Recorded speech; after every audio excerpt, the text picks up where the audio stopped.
দেশ ও দেশের বাইরের সকল দর্শককে সাফা বাংলা টিভিতে স্বাগতম। শুরুতে এখনকার প্রধান প্রধান শিরোনামগুলো জেনে নেওয়া যাক। হঠাৎ খেয়াল করলাম চোখ দুটো ভিজে গেছে অশ্রুসজল কাদের ভাই ও মুকাব্বিরের শপথ নিয়ে যা বললেন সুলতান মনসুর। ভারতীয় জি নেটওয়ার্কের চ্যানেল বাংলাদেশে বন্ধ, এটা বলতে তারা শিখিয়ে দিয়েছিল নাইম। জুডিশিয়াস কু করতে চেয়েছিলেন এসকে সিনহা, এবার পুরো সংবাদ। হঠাৎ খেয়াল করলাম চোখ দুটো ভিজে গেছে অশ্রুসজল কাদের ভাই ও সিঙ্গাপুরের মাউন্ট এলিজাবেথ হাসপাতালে চিকিৎসাধীন আওয়ামী লীগের সাধারণ সম্পাদক এবং সড়ক পরিবহন ও সেতু মন্ত্রী ওবায়দুল কাদেরের শারীরিক অবস্থার উন্নতি হয়েছে, স্বাভাবিকভাবে চলাফেরাও করছেন বলে তিনি জানিয়েছেন চিকিৎসকেরা। সোমবার রাতে দুর্যোগ ব্যবস্থাপনা ও ত্রাণ মন্ত্রণালয়ের প্রতিমন্ত্রী ডাক্তার মোহাম্মদ এনামুর রহমান তার ফেসবুকে ওবায়দুল কাদেরের একটি ছবি পোস্ট করেছেন। তিনি ফেসবুকে লিখেছেন, সিঙ্গাপুরে মাউন্ট এলিজাবেথ হাসপাতালে কেবিনে বঙ্গবন্ধু শেখ মুজিবুর রহমান মেডিকেল বিশ্ববিদ্যালয়ের পরিচালক উন্নয়ন ও পরিকল্পনা এবং নিউরোলজিস্ট অধ্যাপক ডক্টর আবু নাসার রিজভী ও মাউন্ট এলিজাবেথ হাসপাতালের কার্ডিওথোরাসিক সার্জন ডাক্তার সেবাস্টিন কুমার সামি। ছবিতে দেখা যায় দুজন চিকিৎসকের মধ্যে বসে আছেন ওবায়দুল কাদের, তার ডান ও বাঁ হাতে ব্যান্ডেজ। দুর্যোগ ব্যবস্থাপনা ও ত্রাণ মন্ত্রণালয়ের প্রতিমন্ত্রী লিখেছেন, প্রিয় নেতার সঙ্গে তার কেবিনের সাক্ষাৎ কথা হলো, সেই মুহূর্তগুলো ছিল ভাষাহীন। পরস্পরের দিকে আমরা তাকিয়ে টানা এক মাসের উৎকণ্ঠায় থাকা মনটা কখন আবেগে তলিয়ে গেছে খেয়াল করিনি। হঠাৎ খেয়াল করলাম চোখ দুটো ভিজে গেছে অশ্রুসজল কাদের ভাইও। তার মলিন মুখে স্মিত হাসি দেখে মনে মনে আল্লাহকে স্মরণ করলাম, কৃতজ্ঞতায় বললাম, আল্লাহ আপনি একমাত্র ভরসা। ডাক্তার এনামুর রহমান ফেসবুকে আরো লিখেছেন, বাংলাদেশ আওয়ামী লীগের সংগ্রামী সাধারণ সম্পাদক এবং সড়ক পরিবহন ও সেতু মন্ত্রী ওবায়দুল কাদের ভাই ক্রমেই সুস্থ হয়ে উঠেছেন। তার রক্তচাপ ও ডায়াবেটিসও নিয়ন্ত্রণে রয়েছে। সিঙ্গাপুর মাউন্ট এলিজাবেথ হাসপাতালে চিকিৎসাধীন প্রিয় নেতার স্বাস্থ্যের খোঁজ খবর নিতে গিয়ে এমন সুখবরই দিলেন প্রিয় নেতার সহধর্মিনী অ্যাডভোকেট ইশরাতুন্নেসা কাদের ভাবি। গত 2 মার্চ সকালে শ্বাসকষ্ট নিয়ে বঙ্গবন্ধু মেডিকেলে ভর্তি হলে এনজিওগ্রামে কাদেরের হৃৎপিণ্ডের রক্তনালীতে 3টি ব্লক ধরা পড়ে। এর মধ্যে একটি ব্লক স্টেস্টেনিং এর মাধ্যমে অপসারণ করে চিকিৎসকরা। অবস্থা কিছুটা স্থিতিশীল হলে উন্নত চিকিৎসার জন্য 4 মার্চ এয়ার অ্যাম্বুলেন্সে করে তাকে সিঙ্গাপুরে নেওয়া হয়। ওই দিন রাতেই মেডিকেল বোর্ড গঠন করে ওবায়দুল কাদেরের চিকিৎসা শুরু করেন মাউন্ট এলিজাবেথ হাসপাতালের চিকিৎসকরা। সেখানে আইসিইউতে কয়েকদিন রেখে চিকিৎসার পর অবস্থার উন্নতি হলে কাদেরকে 13 মার্চ কেবিনে স্থানান্তর করা হয়। পরে 20 March cardiothoracic surgeon doctor Sebastian Kumar Samir নেতৃত্বে কাদেরের বাইপাস সার্জারি হয়। মুকাব্বিরের শপথ নিয়ে যা বললেন সুলতান মনসুর। নানা গুঞ্জন আলোচনা সমালোচনার মাঝে সংসদ সদস্য হিসেবে শপথ নিয়েছেন গণফোরামের সভাপতি মণ্ডলীর সদস্য ও সিলেট 2 আসন থেকে নির্বাচিত মুকাব্বির খান। গণফোরামের দাবি, তিনি দলীয় সিদ্ধান্ত অমান্য করে স্পিকারকে শপথের জন্য চিঠি দিয়েছেন, এজন্য তাকে দল থেকে বহিষ্কার করা হবে বলে জানিয়েছেন গণফোরামের নির্বাহী সভাপতি সুব্রত চৌধুরী। যদিও এই অভিযোগ অস্বীকার করেছেন মুকাব্বির খান। তিনি বলেছেন, একজন নির্বাচিত জনপ্রতিনিধি হিসেবে তিনি দেশের হয়ে কাজ করবেন।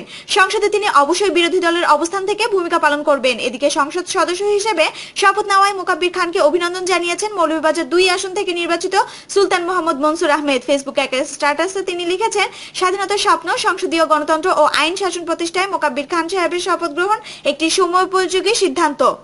আমারও বাংলাদেশের জনগণের পক্ষ থেকে জানাই আন্তরিক অভিনন্দন। বঙ্গবন্ধু সরকার রচিত স্বাধীনতা সংবিধানে বহুদলীয় গণতন্ত্রের কথা উল্লেখ রয়েছে। কাজেই বহুদলীয় গণতন্ত্রকে বেগবান করতে আমাদের প্রত্যেককে ভূমিকা রাখতে হবে।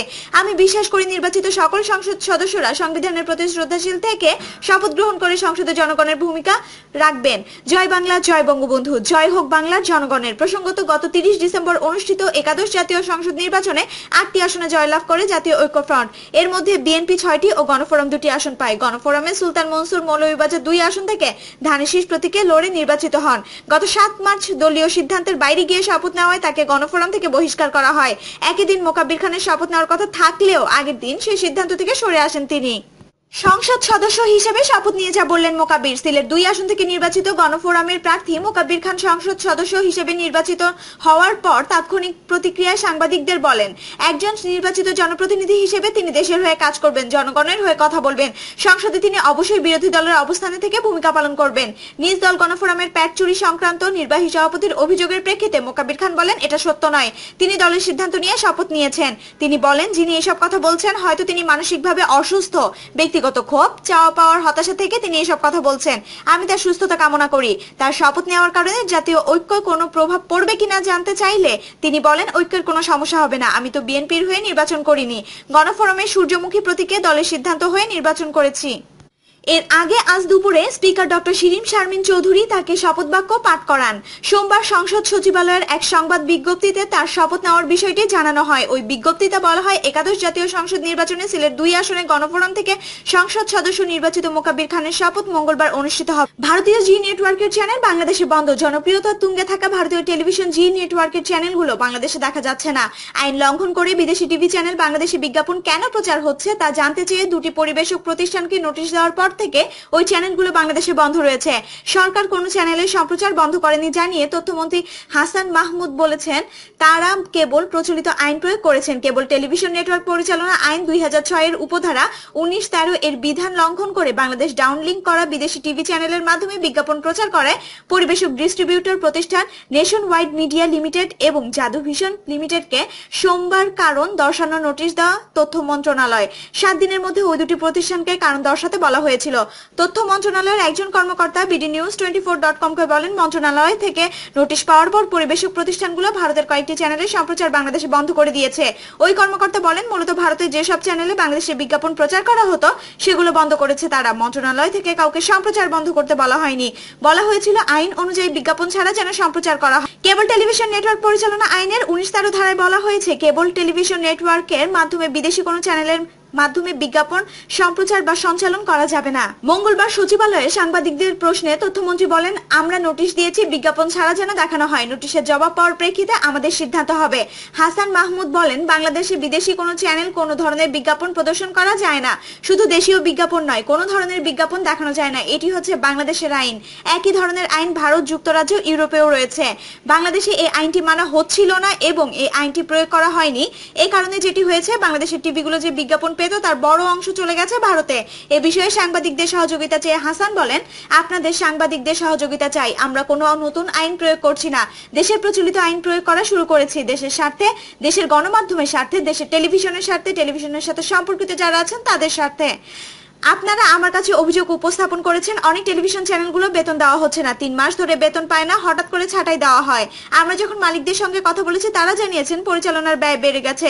বিজ্ঞাপন ছাড়া টেলিভিশনের কোনো আইন নেই। এই বিদেশি চ্যানেলে যদি বিজ্ঞাপন প্রদর্শন অব্যাহত থাকে তাহলে এখন যে আয় আছে সেটাও কমে যাবে। তথ্যমন্ত্রী বলেন, ইউনিলিভার 5 বছর আগে বিজ্ঞাপন খাতে মাসে 15 কোটি টাকা খরচ করত। তার বিচারে 5 বছরে এটা 20 কোটি হওয়ার কথা ছিল, কিন্তু তা না হয়ে 5 কোটিতে নেমে এসেছে। বাকি বিজ্ঞাপন ভারতীয় চ্যানেলের মাধ্যমে বাংলাদেশে প্রদর্শন করা হচ্ছে, যেটা আইন বহির্ভূত। এরকম অনেকগুলো কোম্পানির বছরে 500 থেকে 1000 কোটি টাকার বিজ্ঞাপন অন্য দেশে চলে গেছে। বাংলাদেশের শিল্পকে সুরক্ষা দিতে আইন প্রয়োগ করা হচ্ছে মন্তব্য করে মন্ত্রী বলেন, উদ্যোগ গ্রহণ করেছি এবং এই আইন প্রয়োগ করার আগে 2 মাস ধরে প্রচারণা করেছি। 3 দফা নোটিশ দিয়েছি। 1 এপ্রিলেও যখন দেখতে পেলাম বিদেশি চ্যানেল বাংলাদেশে বিজ্ঞাপন প্রদর্শন করা হচ্ছে, তখন আমরা আইন মোতাবেক নোটিশ দিয়েছি, যেটি তারা পরিবেশন প্রতিষ্ঠান করতে পারে, সংশ্লিষ্ট চ্যানেলগুলোর কাছে ক্লিন ফিড চাইতে পারে অথবা এখানে যন্ত্র স্থাপন করে ক্লিন করে প্রদর্শন করতে পারে। এই বিষয়ে কথা বলতে জাদু টেলিভিশন লিমিটেডের নাভিদুল হককে ফোন করা হলে তার সাড়া পাওয়া যায়নি। জাদু ভিশনের হটলাইনে ফোন করা হলে একজন অপারেটর বলেন, জি নেটওয়ার্কের পক্ষ থেকেই বাংলাদেশের চ্যানেলগুলো বন্ধ রাখা হয়েছে, তবে এর কোনো কারণ তিনি জানাতে পারেননি।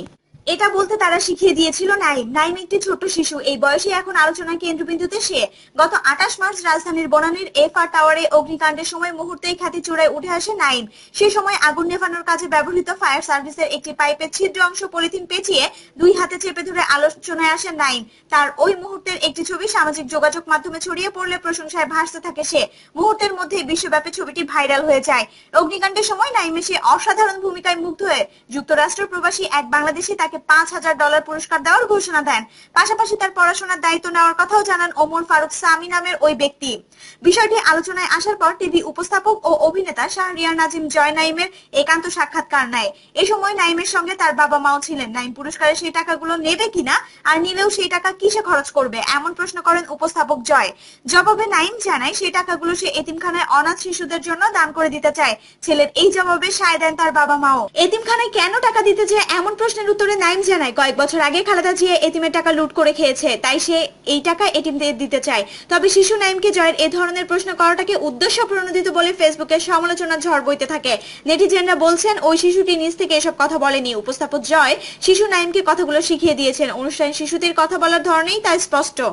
এরই মধ্যে গুঞ্জন শোনা যায় নাইমকে সাহায্য দানের প্রতিশ্রুতি দেওয়া সেই যুক্তরাষ্ট্র প্রবাসীও তার কথা ফিরিয়ে নিয়েছেন। তিনি $5000 নাইমকে দেবেন না। নাইম রাজনীতির শিকার জানিয়ে ওমর ফারুক সামি $5000 দেবেন না, এমন কথা সোমবার 1 এপ্রিল ফেসবুকে ভাসতে থাকে। বিষয়টি খতিয়ে দেখতে নাইমের সঙ্গে যোগাযোগ করলে গণমাধ্যম কর্মী ও কণ্ঠশিল্পী আমিরুল মোমিনিন মানিক। আজ সামাজিক যোগাযোগ মাধ্যমে তার একটি ভিডিও ভাইরাল হয়। সেই ভিডিওতে আমিরুল মোমিনিন মানিক শিশু নাইমকে জিজ্ঞেস করেন, তোমার মা কষ্ট করে সংসার চালাচ্ছেন, তোমার পড়াশোনার খরচ বহন করছেন, তোমার নিজেরই টাকা দরকার, তাহলে তুমি কেন সেই টাকা নিজে না রেখে এতিমদের দিয়ে দিতে চাও, এটা কি তোমার মনের কথা? নাইমের সোজা সাপটা জবাব, না, এটা বলতে তারা শিখিয়ে দিয়েছিল। এরপর প্রশ্নকর্তা বলেন, যিনি তোমাকে টাকা দিতে চেয়েছিলেন তিনি এখন বলেছেন আর টাকা দেবেন না, তুমি কি টাকাটা চাও? নাইমের জবাব, আমি ওই কথা না বুঝে বলেছি, আমি টাকা চাই, আমার পড়াশোনার জন্য টাকা চাই। একই প্রশ্ন করা হয় নাইমের মাকে, তিনি বলেন নাইম ছোট মানুষ তাই না বুঝে এসব বলেছে, আমি গরিব মানুষ, টাকাটা আমারই দরকার, সে টাকা অন্যদের দিয়ে দিলে আমার নাইমকে আমি কিভাবে মানুষ করব? জুডিশিয়াস কু করতে চেয়েছিলেন এস কে সিনহা। আইন বিচার ও সংসদ বিষয়ক মন্ত্রী আনিসুল হক বলেছেন, সাবেক প্রধান বিচারপতি এস কে সিনহার অভিপ্রায় ছিল একটা জুডিশিয়াস কু করার, সেটা বাধা দিতে গিয়ে 2-2.5 বছর সময় নষ্ট হয়েছে, অনেক উন্নয়ন কাজ ব্যাহত হয়েছে।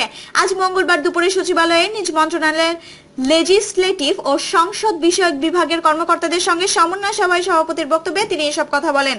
লেজিসলেটিভ ও সংসদ বিষয়ক বিভাগের সিনিয়র সচিব মোহাম্মদ শহীদুল হক সভা পরিচালনা করেন। আনিসুল হক বলেন, যে মুহূর্তে আমরা আইন শাসনের প্রয়োজনীয়তা অনুভব করব সেই মুহূর্তে লেজিসলেটিভ ভিশনের প্রয়োজনীয়তা রয়েছে। তার কারণ হচ্ছে কোন আইনই কিন্তু এই লেজিসলেটিভ ডিভিশনের আওতার বাইরে যেতে পারে না, সেটা অনুধাবন করে প্রধানমন্ত্রী শেখ হাসিনা এই ডিভিশন করেছেন। তিনি বলেন, যেদিন থেকে সংবিধান প্রণয়নের কাজ হাতে নেওয়া হয়েছে সেদিন থেকে কিন্তু লেজিসলেটিভ উইং এর জন্ম হওয়া উচিত ছিল। লেজিসলেটিভ উইং একটি খুবই গুরুত্বপূর্ণ উইং, সেটা হয়নি।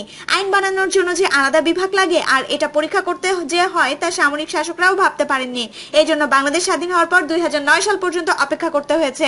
আইনমন্ত্রী বলেন, আমরা সকলেই বাংলাদেশে বিশ্বাস করি, মুক্তিযুদ্ধের চেতনায় বিশ্বাস করি, বঙ্গবন্ধুর বৈষম্য বিলোপ ও ন্যায় বিচারের জন্য সংগ্রাম করে গেছেন, ফলে আইন মন্ত্রণালয়ের বৈষম্য তৈরির কোনো সুযোগ নেই।